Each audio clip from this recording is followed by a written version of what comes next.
Alright, again, like I say, whenever you pull everything out and you inspect it, the very first thing that I like to inspect when I get a warm-off neck is to make sure the frets are pressed in all the way. Warm-off does a really good job with their necks and their fretting.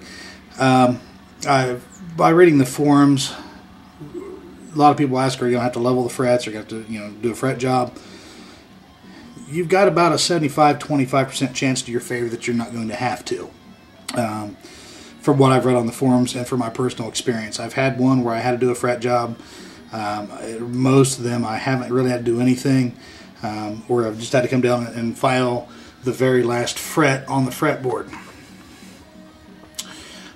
So what I've done is I've already used some tape, and I highly recommend 3M's painting tape that you can get at Lowe's, Home Depot, wherever, because it's easy to pull off. It'll bend a little bit, it's got a little bit of flexibility, and it doesn't leave any residue when you pull it off the board, which I like. This neck is completely raw. There's no oil, there's no finish. I'm going to keep it that way.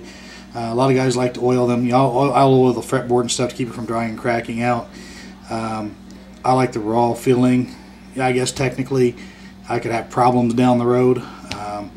I've had a couple this way, never had a problem. So I'm going to pretty much take a gamble with that. So like I say, I've checked the frets. They're all good. You want to check them, see if any dings or anything. The reason why I say that is because one fret I've got, and you'll never be able to see this on the camera that I have because it's not a high quality camera. Again, one of these had a minor mar, almost a microscopic ding in it. It's right on the edge, right here, so to speak. It's probably not going to affect playability, but I'll show you how to take most of that out to get that cleaned up.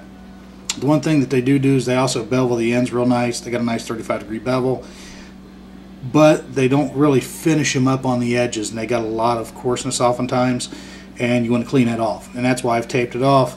Not only taped across, but I've also taped down here. Should something happen, I'm protected. Pin file, 3-sided pin file. It's a must-have when you're doing this job. And what I do is I knock the burring off, and literally that's all that we're doing is knocking the burring off where they went down with the fret file, the edge file there.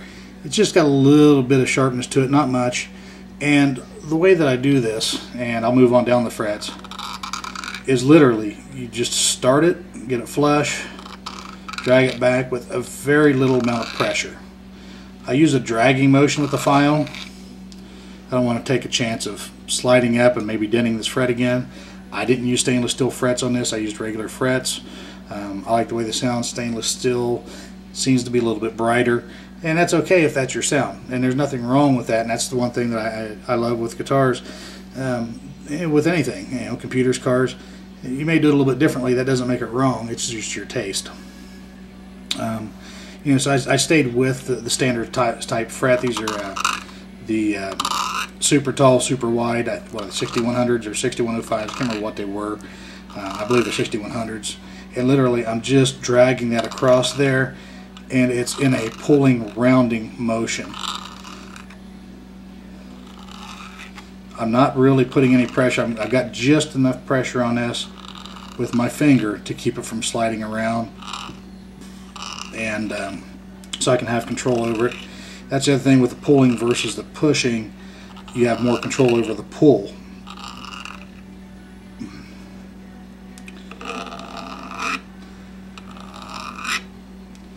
Now you can do this with sandpaper if you want.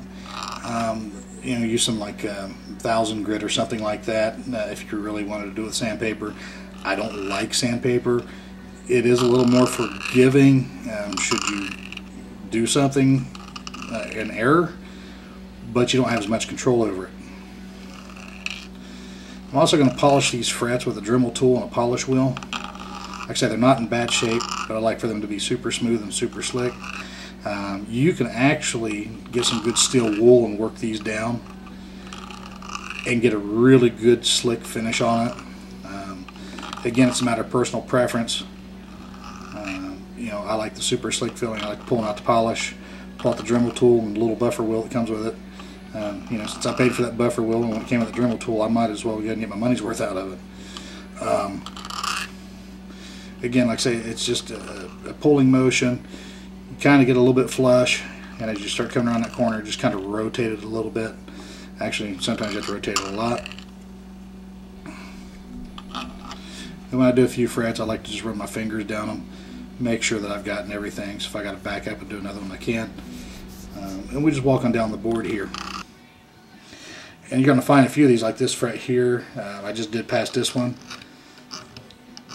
It's smooth. I'm not even going to touch it.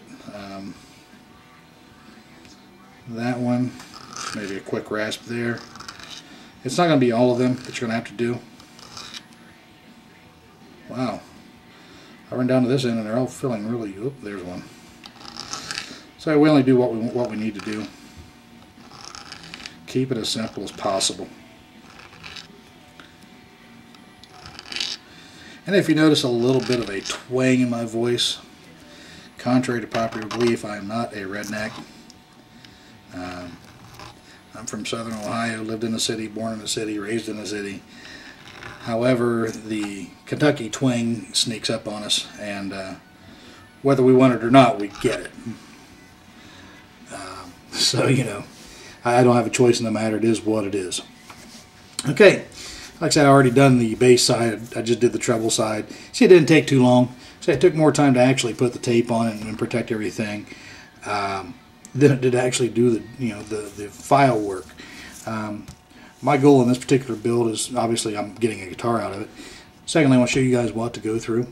I'm also going to do this without leveling the frets out of the gate. I'm just going to polish them and go. I want to see how low I can get this one, how lucky I can get. And if I need to level the frets after that, then I'll do that. But I want to see what happens out of the gate again, because I've had really good luck with the warm-out stuff. I've only had one that I've had to deal with. You know, and if I have to do a fret leveling video, I'll do that. And I'll show you how you can do it on the cheap and just still do a solid job. A lot of guys buy these big expensive mounts and things, and those are great if you do it all the time. But if you don't do it all the time, it's really not absolutely necessary. It makes it nicer, but it's not absolutely necessary to buy a $200 or $300 donor mount with all the dial gauges in there. Because basically, if you get the notch straight edge and you get this neck straight, and you know that it's straight, you put the support brackets underneath and you check it for straightness again. Once it's straight, it's straight. So the dial indicators that you see on those high-end units, they're nice and they come in handy and they've got a purpose. However, you don't need to spend that kind of money on one to do a fret job. You will have to spend some money on some other tools, though. However, it's not a cheap process to get into. So you got to understand, whenever a guy charges $200, $250 to do a fret job, he's got a lot of money in tools, and a lot of those tools are self-destructing tools, like brakes on a car. They were built to be destroyed from the get-go, like sandpaper and files and things of that nature. They're built to be destroyed. So what I'm going to do is I'm going to set up my Dremel. I'm going to go through and polish these. Probably not going to show much video on that. I mean, polishing is polishing. Really not a whole lot of fun stuff while I'm polishing there. Just stuff gets spit everywhere, but the frets will get shiny. So talk to you in a little bit.